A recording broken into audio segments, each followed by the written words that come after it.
পিপি education চ্যানেলে আপনাকে স্বাগত।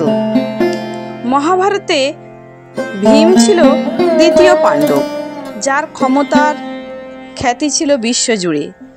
তার মনে একদিন ধারণা হয়েছিল যে হনুমান কি তার থেকেও ক্ষমতাশালী, এবং তাই সে হনুমানের আরাধনা করে সামনে আনার চেষ্টা করে।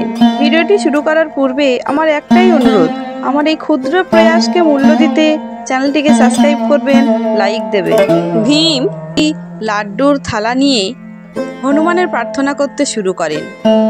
হনুমান ভীমের প্রার্থনায় খুশি হয়ে সাধারণ এক হনুমানের রূপ ধরে সেখানে উপস্থিত হন। যখনই সে দুটি লাড্ডু একটি পাত্রে দিয়ে হনুমানের প্রার্থনা করেন, তখনই সাধারণ এক হনুমান এসে সেই পাত্র থেকে লাড্ডু তুলে নিয়ে যায়। আর সেটা দেখে ভীম প্রচণ্ড ক্রুদ্ধ হয়ে যায়। আবারও যখনই একটি লাড্ডু পাত্রে রাখে, সেটিও সাধারণ এক হনুমান এসে তুলে নিয়ে যায়। আর সেটা দেখে ভীম প্রচণ্ড ক্রুদ্ধ হয়ে যায় এবং হনুমানকে তাড়াতে চেষ্টা করেন।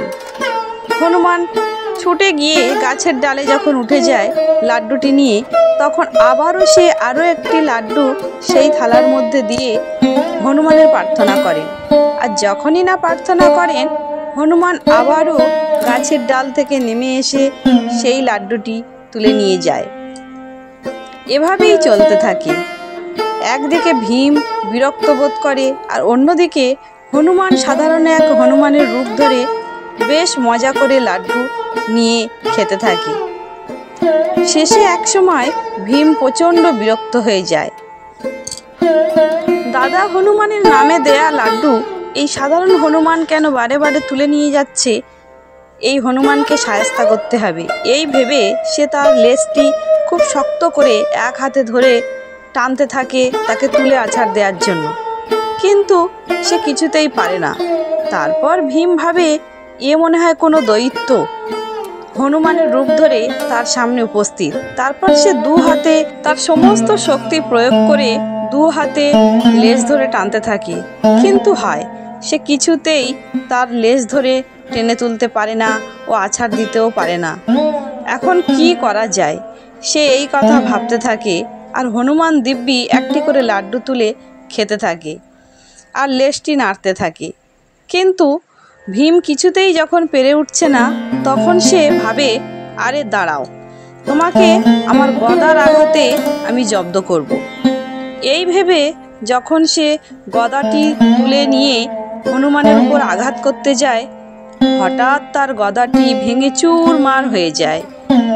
তা দেখে ভীম ভাবে, এটি মনে হয় কোনো অলৌকিক ক্ষমতা সম্পন্ন জীব। এবং সেই সময় হনুমানটি সাধারণ রূপ ছেড়ে তার দাদার রূপ ধারণ করে এবং বলে যে, তুমি একবার আমাকে ডাকছো, আবার আমাকে তাড়িয়ে দিচ্ছ, এটি কেমন তোমার প্রার্থনা? এই বলে সে ক্রুদ্ধ হয়ে ভীমের উপর চেপে বসে। ভীম তখন অনুনয় করে যে, দাদা আমাকে ছেড়ে দাও, আমাকে ছেড়ে দাও। হনুমান তাকে ছাড়ে, আবার বলে যে ওই পাত্রের লাড্ডুগুলো সব আমাকে দাও। কিন্তু ভীম বলে, না, সেটি হবে না। তখন আবার হনুমান ভীমের উপর চেপে বসে এবং তার ক্ষমতা দেখায়। দাদা, তুমি আমার থেকেও শক্তিশালী অপরাজেয়, আমাকে ক্ষমা করো। এই কথা বলে ভীম সেখান থেকে বিদায় নেয়।